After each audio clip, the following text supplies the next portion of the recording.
exposición en torno al pensamiento de Platón, que probablemente, esto es una conjetura más que un conocimiento cabal, esté casi todo su pensamiento influido por el pensamiento de Sócrates. Es decir, es en Sócrates donde uno encuentra esta búsqueda de la tradición religiosa, lo que verdaderamente es propio de los dioses, por medio de la razón. Habíamos dicho en la clase anterior, pero retomamos este concepto, de que nosotros la búsqueda de la razón, de la tradición, se hace a través de la enseñanza de la Iglesia. Pero hay una institución semejante a la Iglesia no existía en Grecia.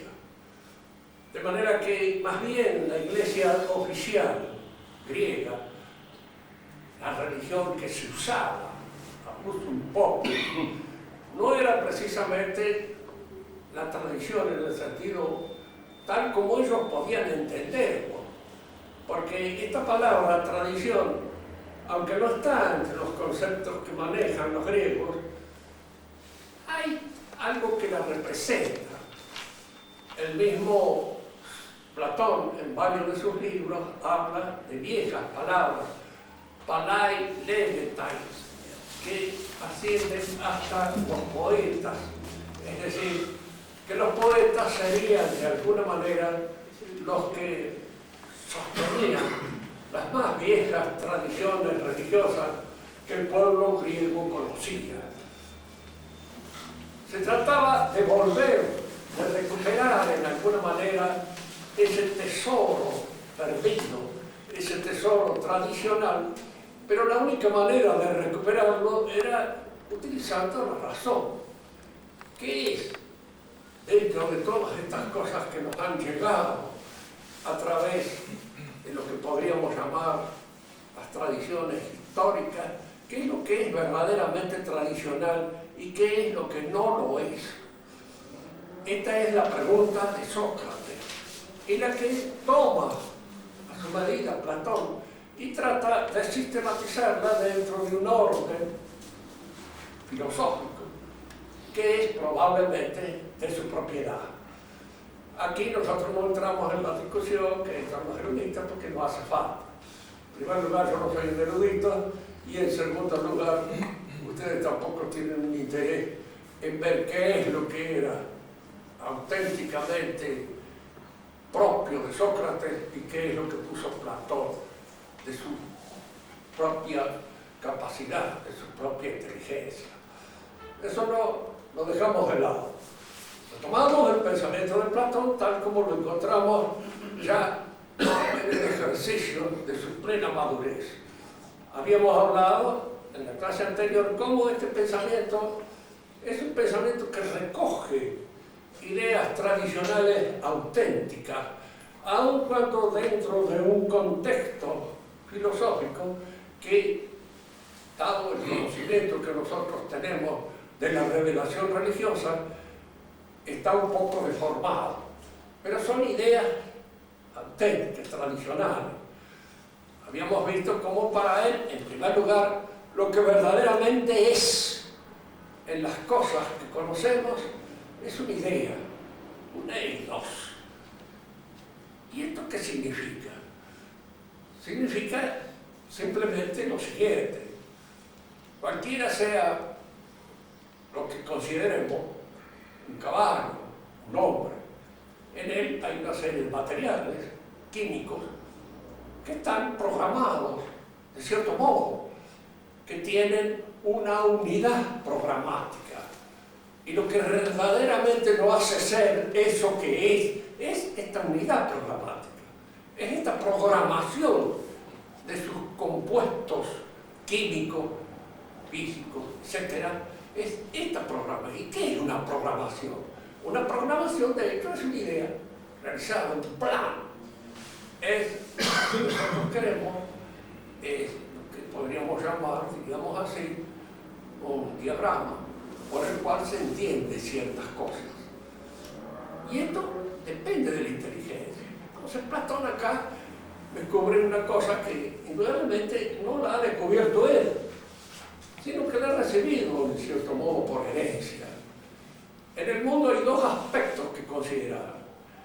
Aquellos que nosotros observamos con nuestra vista, que tocamos, que palpamos, que se pone en contacto con nosotros a través de los sentidos, y aquello que nuestra inteligencia descubre detrás de esas apariencias sensibles. Fíjense que este trabajo de la inteligencia, aun cuando aparentemente está bastante negado por la ciencia positiva actual, up to date, como dirían los ingleses, está negado en este sentido de que se favorece más lo que se observa desde un punto de mira puramente sensible que aquello que nuestra inteligencia descubre en la realidad. Sin embargo, aún para el positivista más congruente y más exageradamente puesto en su situación, diríamos, el descubrimiento de esa inteligibilidad es lo que hace a la faena de la ciencia y del saber. La ley mediante la cual nosotros descubrimos algo que pertenece a los hechos observados, esa ley no es observable. Lo que observamos son hechos y la ley es inducible a partir de los hechos. De manera que lo que nuestra sensibilidad recoge es una cosa y lo que nuestra inteligencia observa, ve, es otra. Aquí es donde aparece esta dualidad de los mundos en los cuales se mueve el hombre, que constituye, diríamos así, el descubrimiento platónico por antonomasia. Y aunque, como dije, él no lo haya hecho totalmente él, porque gran parte de todas estas cosas él las ha recibido por vía tradicional. Existe un mundo de las ideas puras, de estos, diríamos así, programaciones que han sido hechas para que las cosas funcionen de conformidad con ellas. Y este es un mundo separado de este.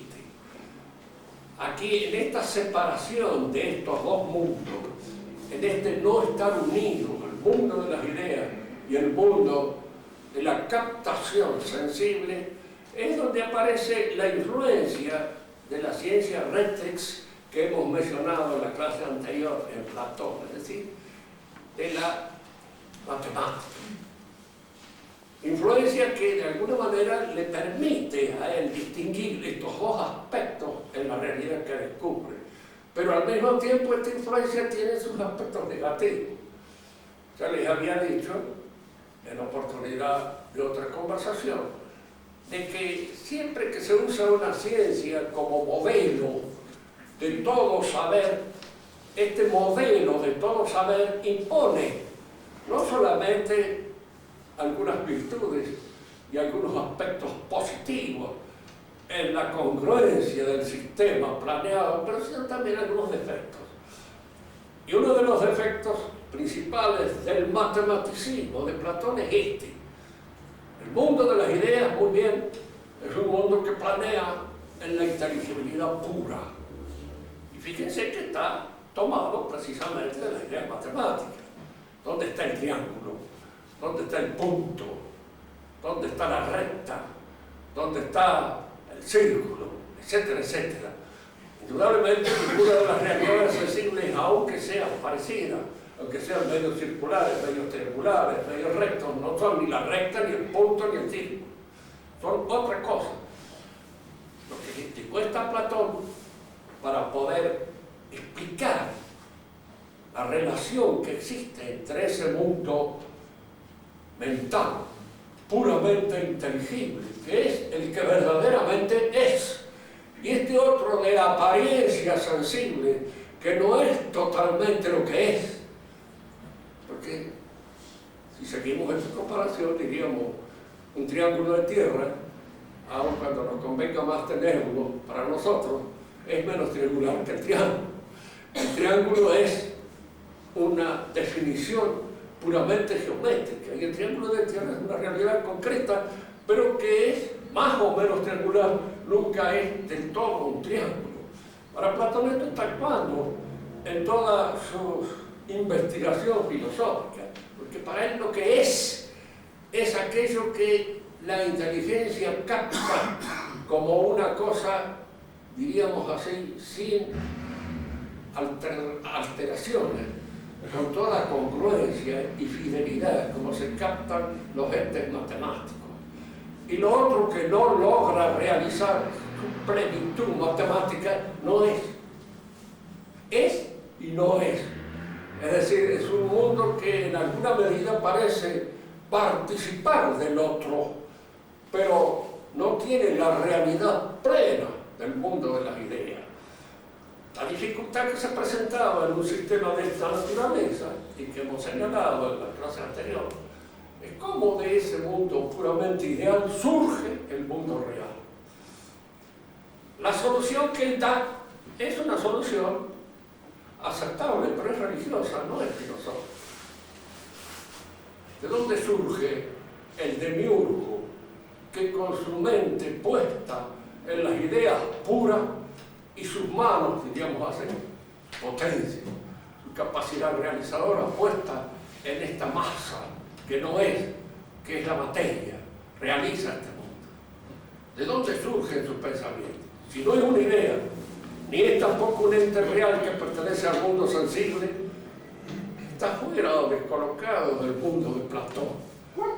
Pero surge en su fe, surge de su creencia, nace de esa suposición ya antigua de que el mundo ha sido formado o ha sido de alguna manera, diríamos así, traído a la realidad por la potencia divina, por un ser divino, al cual él llama el demiurgo, el constructor de la realidad.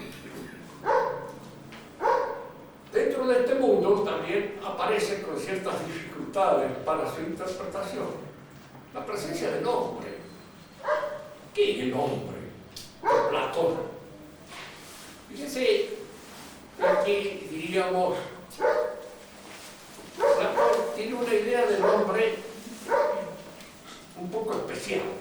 El hombre es un espíritu puro, es como un ángel que a raíz de un pecado, llamaríamos teológico, cae en compromiso con la materia terrestre, se incorpora a un cuerpo, pero él es una sustancia espiritual, y una sustancia espiritual es lo que en nuestra tradición conocemos nosotros por un ángel. Por eso el hombre para él es eterno, siempre ha sido y será. Al incorporarse al mundo de la materia, él padece una situación de desmedro, pierde esa suerte de plenitud original que constituía su estatus primario, ese estatus en el cual él se encontraba con los dioses. Era un dios, si se quiere menor, pero un dios, y un dios que por haber cometido un pecado contra los dioses o contra el padre de los dioses. La idea de un padre de los dioses existe en el pensamiento griego. Zeus el padre, como Júpiter, padre. La idea de que Dios es el padre es una idea vieja, tradicional. Es de esas ideas, diríamos, que en el mundo persisten, probablemente como ecos de la revelación primitiva, pero se da. Dios es Padre, y el representante de Dios en la tierra es Padre. Es el sacerdote, siempre se le ha dicho Padre.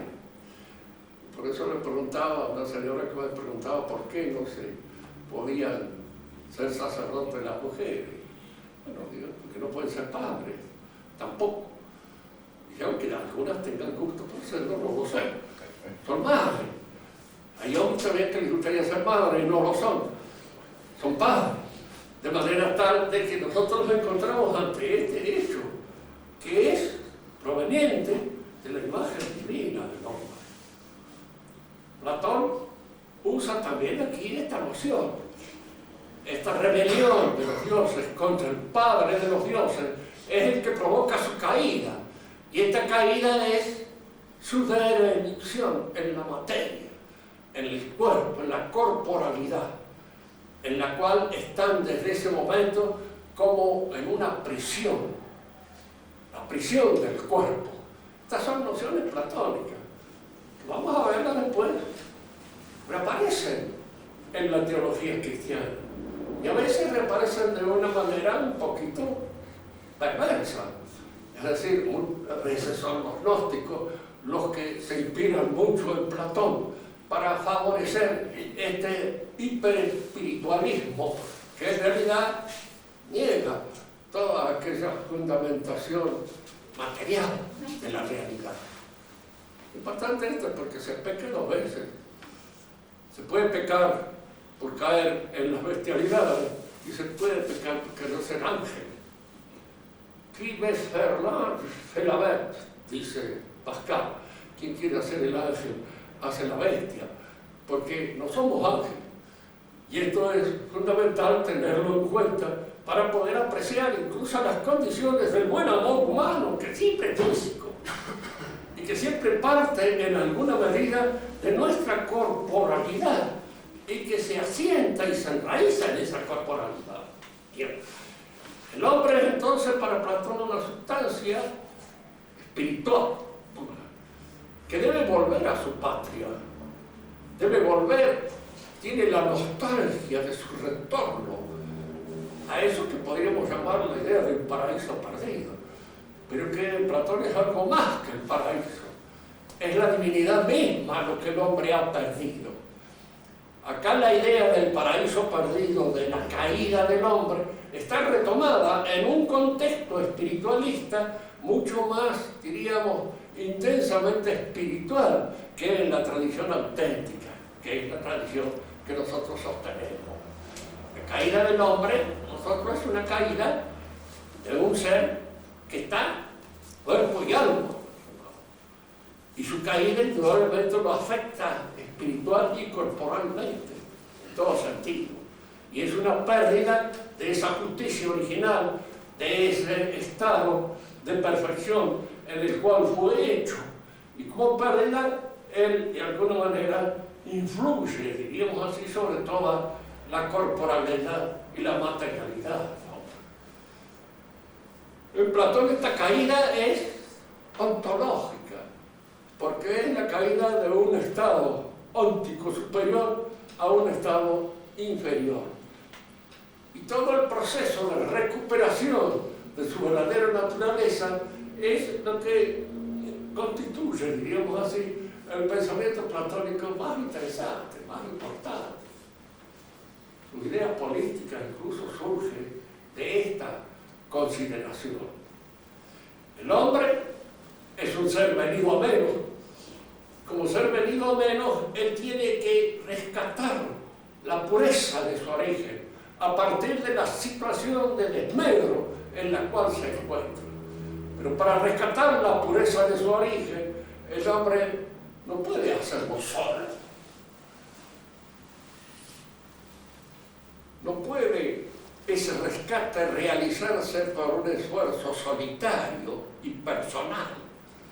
Tiene que ser realizado en la sociedad, porque precisamente la sociedad nuestra es una sociedad descompuesta. Y esa descompostura de la sociedad, que es, si se quiere, una proyección de nuestra caída original, esa descompostura influye en cada uno de nosotros, en descomponernos a cada uno de nosotros. Fíjense que esta idea de Platón, de que es necesario reconstituir la sociedad para recuperar, si se quiere, la justicia original y devolver al hombre una situación en la cual le sea posible liberarse de las cadenas que lo atan a la materia. Es una idea que en el contexto cristiano también se repite. Dante la tiene. Sé que de una manera un poco particular, porque a veces se ha querido encontrarle a Dante la herejía. Siempre hay grandes goleadores de herejías que están buscando herejías en todas partes. Entonces, antes se lo habrá acusado así, de creer que con la reconstitución del imperio se vuelve otra vez a una suerte de paraíso original. Antes no dice nada de eso.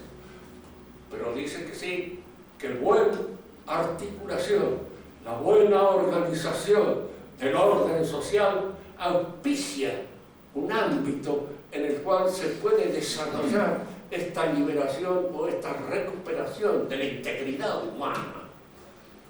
Esto ya está en Platón. Cuando Platón habla de la constitución de la República, muchos que lo han estudiado han visto en él una especie de utopía a la manera de Tomás Moro. Platón no ha hecho una utopía. Importante decir esto, porque él no ha forjado lo que podía ser una sociedad ideal, teniendo en cuenta una idea del hombre un poco facta en casa, sino que él ha tratado de hacer lo que hace el médico en la fisiología humana. ¿Acaso el médico en fisiología no estudia un hombre sano? En la realidad no se encuentra nunca con ese personaje. Todos los que encuentran son enfermos, y el que no tiene una cosa tiene otra, pero siempre hay una debilidad que curar. Pero de cualquier modo no renuncia a la idea, diríamos así, de la salud completa, cabal, tal como la fisiología la muestra. Esa idea está actuando en él como idea ejemplar. Es cierto que cada hombre tiene sus enfermedades distintas, y un buen médico no es el que cura enfermedades, sino el que cura hombres, y el que cura o a otro hombre.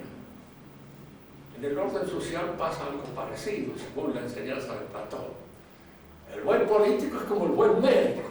Está inclinado siempre para ocultar un cuerpo enfermo y para ver qué posibilidades tiene de recuperación.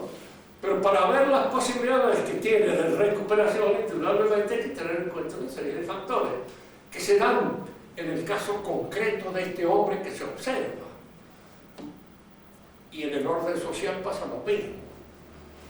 A Platón le tocó actuar en una sociedad que a su modo tiene cierta analogía con las nuestras, y en la que él llama la sociedad henchida de deseos, dice.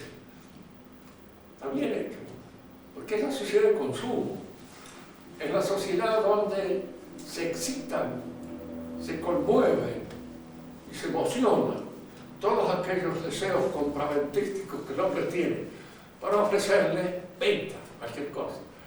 Desde la cocaína, a la pornografía, a la muchacha pop, a cualquier otra cosa, todo eso está de alguna manera tratando y procurando excitar todas aquellas impulsos propios del hombre que son los que sostienen la sociedad de consumo en esta actitud de venderle cosas para que las aproveche, las use, para que goce en ella.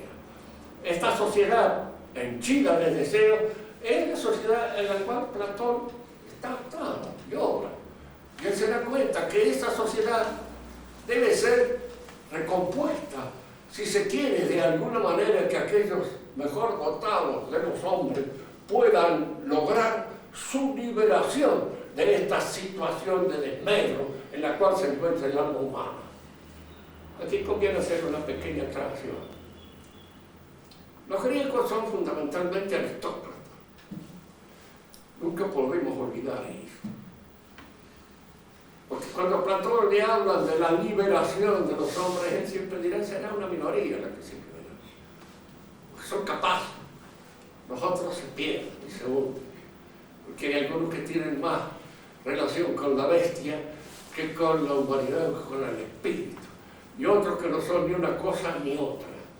Dice que en este sentido el cristianismo es más democrático, porque aquel que de alguna manera se salva es el hombre de buena voluntad. No es necesario que tenga una inteligencia de primer orden, ni que sea capaz de comprender teológicamente todos los misterios de la fe para salvarse. Basta esa buena voluntad, basta de alguna manera, eso sí, la decisión de manejar los impulsos inferiores y de hacerlos o subordinarlos a los que son superiores, a los que nacen de la espiritualidad. Platón está todo esto. Ciudad, esa ciudad que él forja, es una ciudad que está impuesta por las exigencias del alma humana. No la forja él pura y exclusivamente como una sociedad ideal, sino que nace de esos propios impulsos que nos hacen ser a nosotros esos que somos. Es una sociedad que nace de una consideración y de una reflexión de tipo fisiológico, para saber qué es lo que es saludable, qué es lo que de alguna manera constituiría un orden social capaz de promover las almas mejores, para que estas almas mejores logren su liberación de la corporalidad. Aquí nosotros nos encontramos también con algunas formas del pensamiento que es tradicional. Siempre recordemos que lo que es tradicional pervive y vuelve siempre. Al fin de cuentas, todos nuestros errores en cualquier materia que fuera, y aún en el orden político, son ideas cristianas enloquecidas. Ideas cristianas arrancadas de su órbita, arrancadas de su quicio sobrenatural, naturalizadas e hipertróficas, que crecen en detrimento, diríamos así, del equilibrio general de nuestra vida. La idea de una sociedad mejor, una idea cristiana, pero indudablemente hecha pura y exclusivamente por el esfuerzo humano. Es eso lo que en algún modo choca con lo que la tradición nos enseña, de la necesidad de adecuarnos a la gracia divina y obrar de conformidad con ella. Que haya un mundo de pura inteligibilidad, de inteligencia pura, es una idea cristiana también. Dios es inteligencia pura. Indudablemente no tiene peso, ni tiene consistencia, ni puede ser percibido por nuestros ojos ni por nuestros sentidos, pero puede ser de alguna manera concebido por nuestra razón. Es decir, es nuestra razón la que a través de las cosas sensibles logra en alguna medida no intuir, sino, diríamos así, descubrir la existencia de Dios. No intuirla porque la intuición es una relación directa, y esta relación directa no la tenemos con Dios, la tenemos siempre a través de las cosas. Recomiendo en este sentido que a veces lean a Juan de la Cruz, tanto en su cántico espiritual como en la noche oscura del alma, en donde ustedes encontrarán precisamente ir buscando el amado a través de todas las cosas que constituyen nuestro próximo alrededor. Y esto está en Platón, dentro de un contexto diferente, un poco disímil, pero todas estas ideas se encuentran en él. Por eso no nos extraña nada que el mundo cristiano, al configurarse, al ir poco a poco constituyendo un orden de civilización influido por el cristianismo, haya encontrado en él, diríamos así, el filósofo por antonomasia, el que nos ha ayudado en alguna manera con estos, diríamos, con sus conceptos, con sus ideas, con todas aquellas nociones que permiten penetrar más en la profundidad de los misterios divinos. San Agustín usó, incluso a veces también abusó un poco.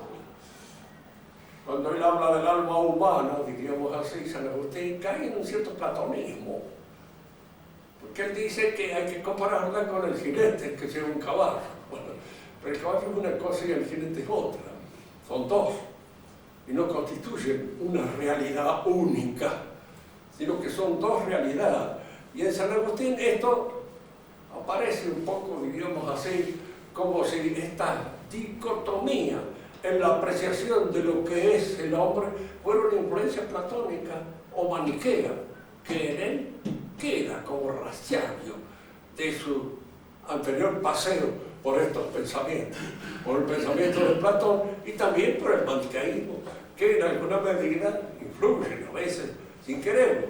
Esto no quiere decir de ninguna manera que San Agustín reclame una herejía, sino quiere decir simplemente que hay en él ciertas nociones que podrían prestarse a un manejo herético.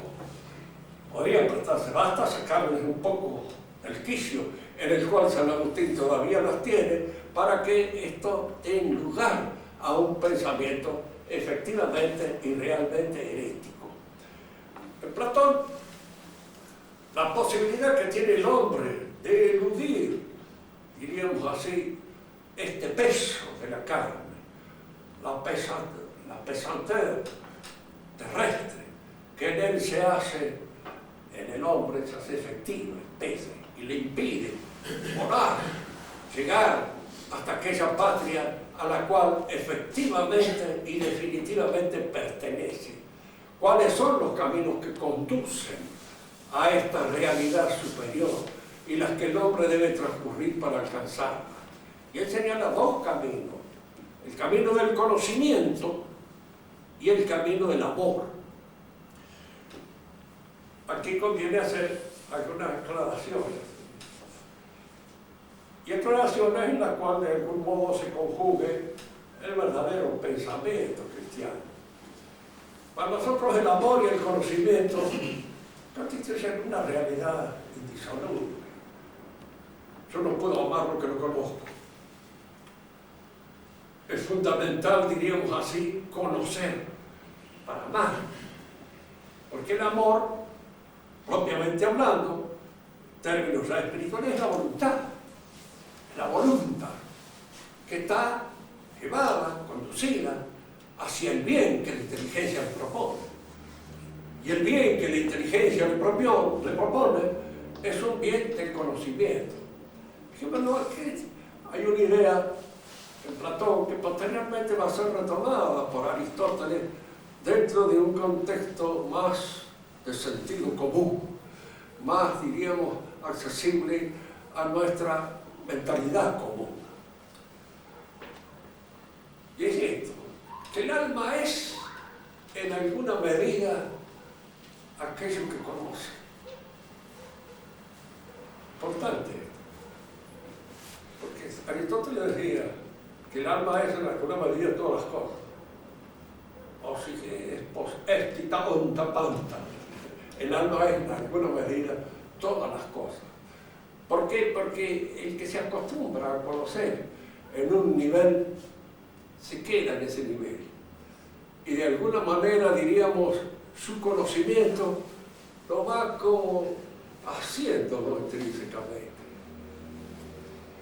Hay hombres que tienen una perspicacia indudablemente extraordinaria en el conocimiento de todas las porquerías que puedan afectar al alma humana.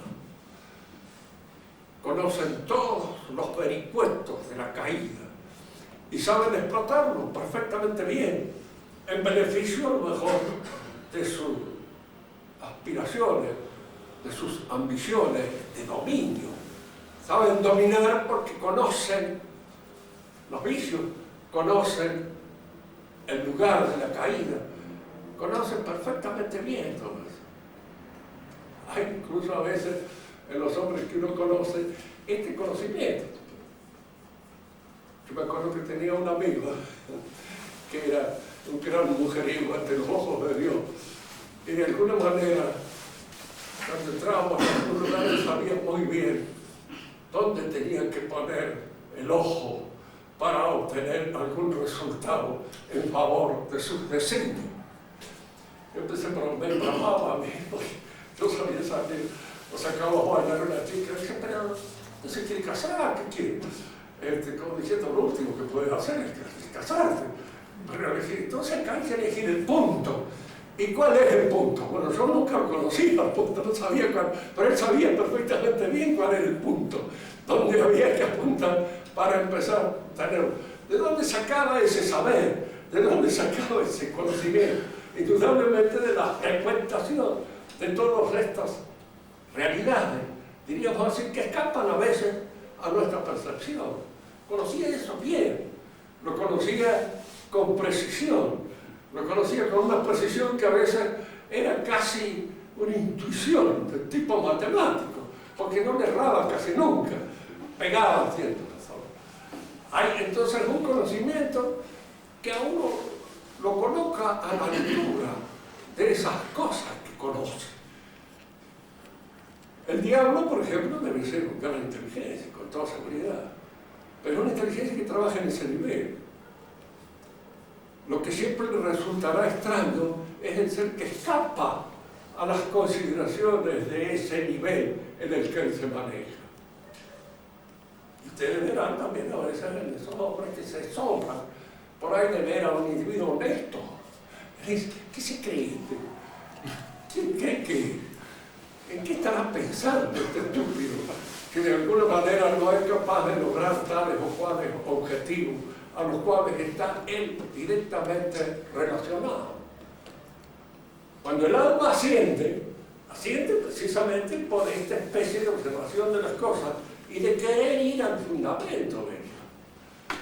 El hombre ha sido hecho a la imagen de Dios, precisamente para que lo conozca. Y lo conoce a través de las cosas. Pero es indudable que en este saber, en este conocimiento, hay un apetito que es aquel impulso que debe ser conmovido para que logre a través de este conocimiento la realización efectiva de los fines a los cuales el hombre está hecho. Cuando nosotros, San Ignacio nos dice, el hombre ha sido hecho para conocer a Dios, amarlo y de esa manera salvar su alma, y para nada más. Como diciendo, todo lo más para abajo. Eso desde algún modo no tiene importancia fundamental. Lo fundamental es esto. A nosotros nos cuesta un poco, porque nos obliga a tener que salir de aquello que en realidad queremos conocer. Y las cosas que queremos conocer están en un nivel más bajo que aquellas a las cuales tiene que ascender el hombre para alcanzar y lograr su perpetuidad. ¿Cómo se eterniza el hombre? Conociendo lo que es eterno. Y de alguna manera, diríamos así, saliendo de las cosas del orden temporal, que en vez de eternizar, temporalizan. Y de alguna manera lo colocan a uno en la cautividad de lo que es caduco, de lo que se acaba, de lo que termina. En todas las cosas hay que tratar de elevarse a esta altura. Y a esto nos enseñarían los místicos, pero ya Platón lo haría perfectamente bien. Tuvo intuición Platón de que esas ideas eran cosas que existían en el pensamiento divino, que estaban en él, o creyó, como aparentemente aparecen a través de su sistema, que estas constituían un orden ideal parecido al de las matemáticas, al cual Dios veía y observaba para hacer las cosas, pero que no eran factura de su propia realidad divina. Hay muchos que dicen que sí, que él vio esto. Y hay algunos pasajes en la obra de Platón en que uno piensa que sí, que fue místico y que en alguna medida tuvo la intuición de estas verdades. Y tuvo casi, digamos así, la posibilidad en éxtasis de percibirla. ¿Cómo parece? En nuestros místicos, en nuestros grandes teólogos, que ellos han visto algo. Santo Tomás mismo decía, en una visión que tuvo, que después de haber visto lo que vio, todo lo que él había escrito le parecía paja y le parecía nada, dentro de lo que yo logré ver. Y si ustedes visten en algunas de nuestras misas, está ese dicho de San Pablo, no sé si en el cuerpo y en el alma, solamente en el alma conozco a un hombre que llegó hasta el séptimo cielo. Tiene que ser él. Él no habla de él perfectamente, pero ese hombre que conoce es él. Porque es lo único que conocemos a nosotros mismos en un momento determinado y nunca del todo bien. Es decir, de una manera más o menos aproximada. En Platón existe esta. Y existe al mismo tiempo esta preocupación, que es una preocupación que nosotros encontramos en Dante pero que ha sido también siempre preocupación de la Iglesia Católica. La creación de un sistema de convivencia en el cual sea posible alcanzar un ambiente que permita precisamente esta solidaridad y esta familiaridad con los misterios y con la pureza de estas ideas que nos permiten así, diríamos, salir de esta mediocridad en que la mayor parte de la gente nos impulsa, creo. Porque el ambiente social en el que nosotros vivimos es un ambiente que perturba la realización de nuestra auténtica realidad. Esto Platón lo descubría. Por eso que él hablaba de los sistemas políticos y decía una cosa que mi amigo Joaquín López me ha dicho en alguna oportunidad, también la decía, dentro de los malos sistemas, la democracia es el menos malo. Eso lo decía Platón. ¿Por qué? Porque es tan desordenado que permite cualquier cosa. Incluso puede permitir hasta que uno se dé el lujo de obrar bien y no encontrarse dentro de una situación en donde el obrar mal está hecho como una obligación violenta impuesta por el mal gobernante. Esta defensa de la democracia es una defensa a veces un poco, diríamos así, bramada, como aquel señor que las virtudes de una dama y de una torrenta, prefiere la torrenta porque es más barata, dice, resulta más fácil que es más barata. Fíjense que esto de la torrenta se llama los franceses monárquicos de sabían llamar así la verse, que quiere decir en francés la torrenta. Es la forma de decir. Pero esta defensa de la torrenta la hace también en este libro de Anatole France, que en alguna oportunidad hemos citado, que se llama precisamente El Olmo del Paseo, en donde Monsieur Bergeret, el alter ego de Anatole France, hace precisamente esta defensa de la democracia. Una defensa así, irónica, pero que no deja de tener su certeza. Dentro de todas estas cosas malas, resulta que esta es la menos peor, porque es en alguna medida aquella que nos permite un mayor movimiento. Vamos a dejar a Platón ahora coronándolo con este esfuerzo de su pensamiento, que fue el pensamiento político de Platón. Diríamos, él no fue un político. ¿Qué es un político? Muy difícil decirlo. Porque la mayor parte, claro, porque entre nosotros la política es una cosa que está tan deformada, tan pervertida, tan echada a perder, que nosotros tomamos por un buen político a uno de los chantapufis que en alguna medida no sabe ni siquiera lo que es el Estado. No lo logra saber. El buen político, según Platón y según Aristóteles posteriormente, es el que hace esta tarea que yo les he indicado a ustedes, equivalente a la del médico, que es capaz de darle a esta sociedad en este momento, aquí y ahora, y con las condiciones en cómo se encuentra, el mejor equilibrio posible. Si yo me hago ver con un médico, yo mañana el médico tendrá en cuenta que tengo 84 años y no querrá convertirme en un muchachito de 20, ni 22, bastante viejo con que pueda seguir más o menos respirando y caminando un poco, te podés contentar. De manera tal que no pretendas ir más allá de esto porque es imposible. Hay ciertos males en una sociedad que son imposibles de curar. ¿Por qué? Porque se han perdido aquellas condiciones en las cuales eso era posible. Toda sociedad está manejada por una minoría. Siempre. Que esa minoría sea lo mejor posible ha sido siempre la precaución de toda buena sociedad. Y lo mejor posible ¿de dónde sale? De las buenas familias. ¿Y las buenas familias de dónde salen? Salen de las buenas relaciones humanas entre un hombre y una mujer que se eligen. Generalmente en la elección el hombre y la mujer se eligen a un nivel más o menos semejante. Muy difícil que una mujer inteligente y fina se case con un botán un beso. Puede ser, porque a veces hay cosas que no suceden, pero eso es difícil. Y es difícil también que un hombre elija a una mujer que no vale absolutamente pito y le elija precisamente por eso que no vale nada.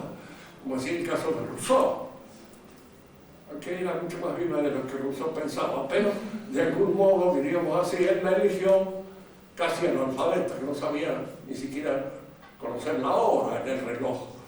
¿Por qué? Porque él era fundamentalmente un tímido y se encontraba mejor en una relación, diríamos así, de amoríos con sirvienta que con la gente de la calidad de él. No le eligió de su calidad. Pero en general en los hombres existe esa tendencia a elegirse dentro de una misma calidad humana, dentro de las mismas costumbres, dentro del mismo abuso y dentro de la inteligencia que permita el diálogo. Sin diálogo no hay relación humana.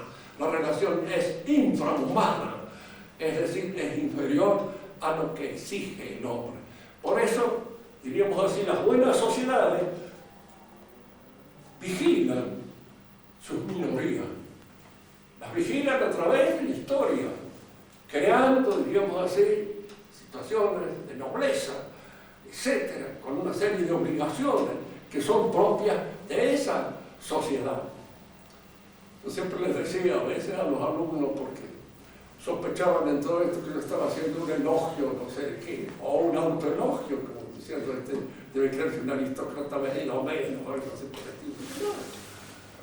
Pero fíjense que en la época nobles, cuando hay guerra, los que combaten son los nobles, al primero y a la cabeza. En estas épocas innobles, plebeyos, los que combaten son todos menos los dirigentes. Ellos mandan a todos los demás a que se asesinen, se hagan torta entre ellos, pero ellos no aparecen para nada. Y en esto es el vicio, la clave precisa donde se advierte la falta de calidad de un hombre. Es ahí donde se advierte. El rey iba a la cabeza y su guardia de cuerpo eran los mejores chicos de la mejor sociedad de la que se encontraba en la época en que él tenía que combatir. Y por eso los combates a su vez no eran tan feroces como los que resultan en nuestra época. Eran más bien unos partidos de rugby un poco violentos, en los cuales podría haber algunos muertos, pero no mucho más allá y siempre caballerescamente. Es decir, es cierto aquello de que los franceses, cuando los ingleses desembarcan en Francia para un combate, le dicen: pasen adelante porque hay pantanos y se pueden meter en el mar y la cosa no va a ser caballeresca. Dice, y tiren primero, tiren vous le premier, monsieur le Sanglé. Y entonces, cierto, los ingleses no tuvieron en cuenta nunca estas cosas y por eso ganaron. Ellos no eran las batallas de pueblo superior, ¿no? Pero en una sociedad cuando estos, diríamos, requerimientos faltan, la decadencia es total. Ya lo decía Burke, para puede corregir. Mi amigo don Julio Irasusta decía Burke una vez. ¿Y por qué? Le decía, no sabe bien inglés, me decía una señora. Y le digo, mire, fíjese, le digo que estudió en Oxford. Yo no sé que no sepa decir bien la palabra mal. Debe decir, pero no habla de querer decir para que le entendamos de quién estamos hablando y de que de alguna manera lo hayamos visto. ¿Por qué decía esto? De que precisamente en estas formas de decadencia y de plebeyismo cada vez es peor la sociedad dirigente, cada vez es más baja, cada vez es más ruin. Y nosotros lo podemos anotar en nuestro mismo país. Todavía había en la época de Roque Sáenz Peña y de todos esos hombres que tenían cultura y que estaban al frente de la sociedad. Capaz de citar a Horacio, a Virgilio, de citar en latín. En la actualidad, la única cita que he visto es la de Menem, que había leído todas las obras completas de Sócrates, como saben que no había ninguno. Pero en algún modo era el indicio claro de esta caída, de esta especie, diríamos, de desmedro total en el que se va perdiendo la sociedad. El médico y el político hacen lo que pueden dentro de lo que se puede. Y en eso constituye el buen político. No podemos pedirle que haga milagros, porque los milagros no están en su poder. pero sí que de alguna manera devuelve aquellas algo que sea posible devolver a un cuerpo que todavía no está totalmente terminado, que una vez que estamos en la muerte, la política no tiene más nada que hacer.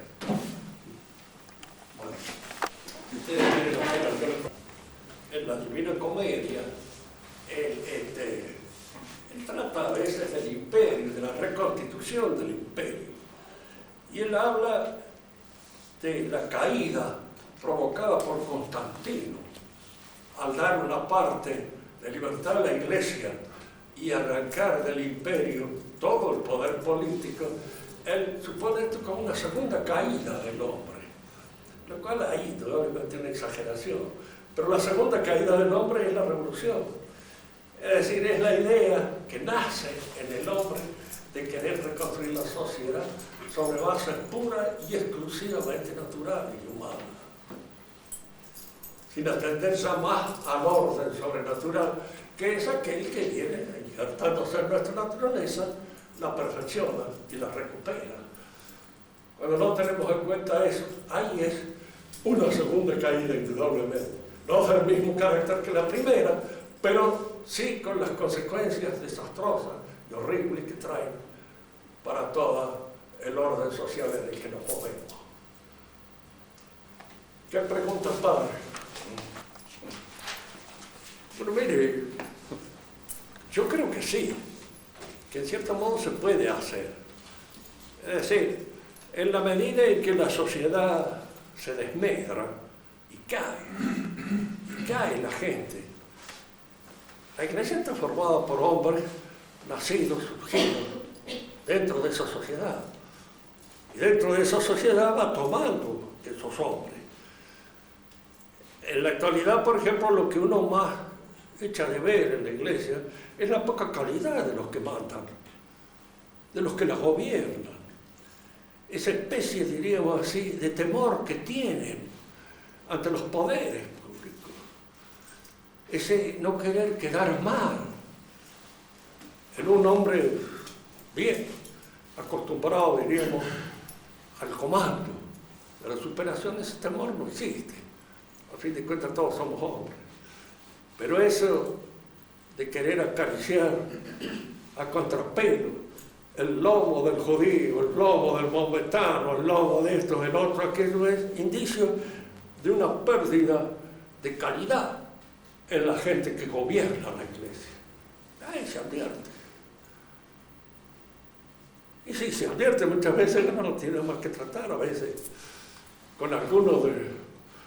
Yo he tenido oportunidad 2 o 3 veces de conversar así con algún obispo de acá, y veo la falta de calidad que tiene. Una vez uno de ellos, dando conmigo, me dicen, sé que estás dando las conferencias, dice, en la base aérea.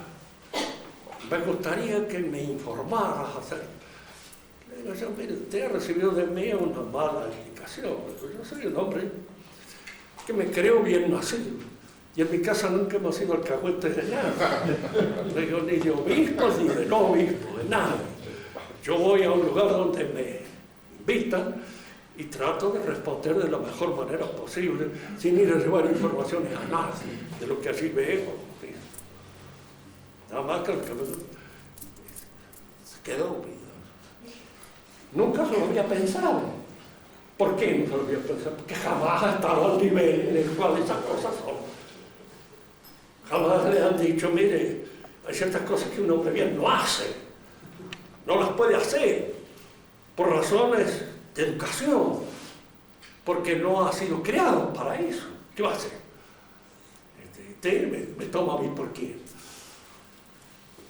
Y en esa falta a veces de tacto, el mismo a veces es el tutero un poco chabacano, que es eso, a él lo decía. Llegó y sé que andaba dando una misa prohibida por él. Es una forma de tratar a un sacerdote grande. Es indicio, diríamos así, de una mala educación profunda. Una vez también un profesor que había estado acá con los dominicos en cierta oportunidad me dice a mí, él había sido alumno mío, me dice, pero dice, yo no entiendo, dice, estos curas a veces son los mal educados que son. Y le digo, a veces pasa eso. Le digo, y hay, le digo, individuos que son de muy mala calidad. Le digo, y que llegan al sacerdocio y transportan su mala calidad, llevan en todo, tu presencia, tu manera de pararte, de mirar, de hablar, de estar vestido, como dice el tango, ni hacer hay algo de eso, en lo cual se ve la caída de la sociedad, trae la caída de todas sus instituciones.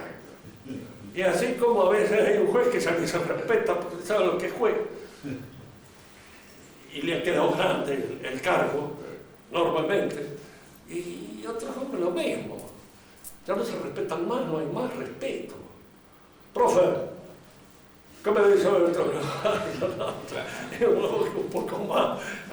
Che, profe, ¿de qué te la dan? Hay ese paralelo. Hay porque uno no puede evitar ser miembro de la sociedad a la cual pertenece. Y la sociedad a la cual pertenece es la que está proveyendo de los miembros, a su vez, del clero. Y entonces hay esa decadencia, se da. Fíjese que a veces no es necesario porque posiblemente el papa más inteligente, más capaz de nuestra época era hija de un modesto cartero de Fiesole, que era San Pío X, ¿verdad? Pero basta que existan ciertos elementos para que incluso eso influya sobre los demás. Me acuerdo que teníamos una sirvienta en casa, cuando uno le decía una mala palabra a un hermano, che, desgraciado, Dios, decía, no, niño, desgraciado el que no está en gracia de Dios, dice, usted no puede decirle eso a su hermano. Sabían bien lo que era teología, que nosotros no la conocíamos tan bien como la conocía ella. Y era una vieja modestísima. Fue capaz de darnos una lección así, diríamos así, teológica, y al mismo tiempo de buena educación, que la tenía. Niña, ¿cómo va a ir usted vestida así? Era muy común en las sirvientas viejas que lo dijeran en un momento determinado. ¿Sí? Si ustedes han leído el Don Quijote, sabrán cómo Sancho se hace a la vez un gran discípulo de Don Quijote. Y en alguna oportunidad le llama la atención también a Don Quijote de que está haciendo cosas que un caballero no debe hacer. Y era su sirviente. Pero como decían los antiguos, la servidora es de la casa también.